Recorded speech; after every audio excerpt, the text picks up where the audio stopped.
Goeiedag, mijn naam is Ntikelo Ntlangwini en vandaag zal ik lezen die uitdaging van gaat 12 leerders in 2025. In 2025 staan gaan 12 leerders voor talle uitdagings, maar ook geleenthede van wat de toekomst kan bepalen. Een van die grootste economische is die druk van die examens.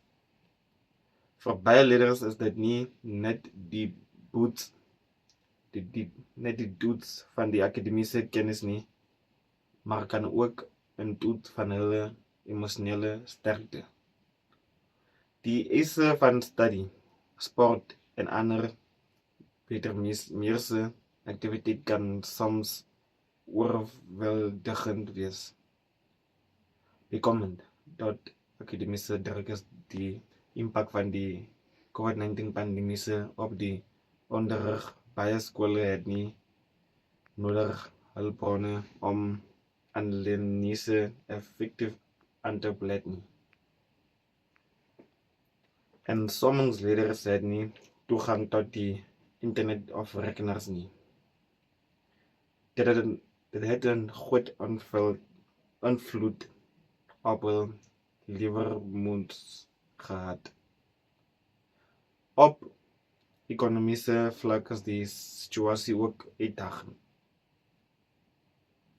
Baie families sukkel om die koste van opvoeding te dek, terwyl daar 'n groot vraag is na werkgeleenthede na matriek. Dit beteken dat getalles nie net na die examens moet kyk nie, maar ook na ander maniere om hul loopbaan te bou, soos die geselskap en selfs entrepreneurskap. Al hoeveel hierdie uitdagend goed is daar ook hoop. Gaat of leerders het die geleentheid om hul drooms na te jaag. Of dit nou is om universiteit toe te gaan, en verder in te leeg. Om besighede te begin deur die harde werk en